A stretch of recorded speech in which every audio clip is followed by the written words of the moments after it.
Hello guys, welcome to my channel. ఈరోజు నేను tea ఎలా చేసుకుంటానో మీకు చూపిస్తాను. నచ్చితే మీరు కూడా ఫాలో అవ్వండి. మాకు టీ చేసుకోవడం కూడా రాదా అని అంటారేమో.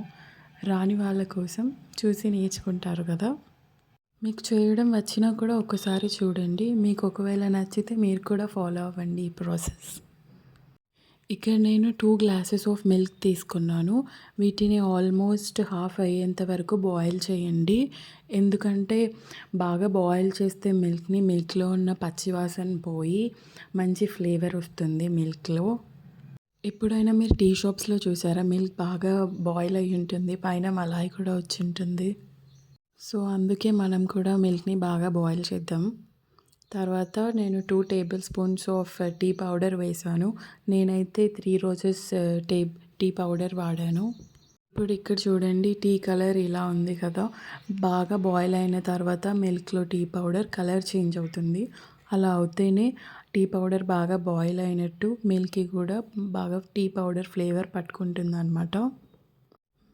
బాగా బాయిల్ అవ్వాలి. ఆల్మోస్ట్ 5 మినిట్స్ అయితే పక్కా బాయిల్ చేయాలి. టీ పౌడర్ బాగా బాయిల్ అయినప్పుడు సైజ్ కూడా ఇంక్రీజ్ అవుతుంది. చూడండి టీ పౌడర్ యొక్క సైజు. అలా ఒకసారి గరిటె తిప్పండి, అప్పుడు సైడ్స్కి అతుక్కున్నది మొత్తం వస్తుంది. తర్వాత ఎలా బాయిల్ అయిన తర్వాత కలర్ చూడండి ఎలా వచ్చిందో. ఇలా రావాలి. పైన కూడా లైట్గా మలాయి కూడా వచ్చింది. సో అంటే ఇప్పుడు టీ బాగా ఉడికిందని అర్థం. కలర్ కూడా చూడండి ఎంత డార్క్ కలర్ వచ్చింది. నెక్స్ట్ షుగర్ వచ్చేసి నేను ఇక్కడ 1.5 టీ స్పూన్స్ యూస్ చేశాను.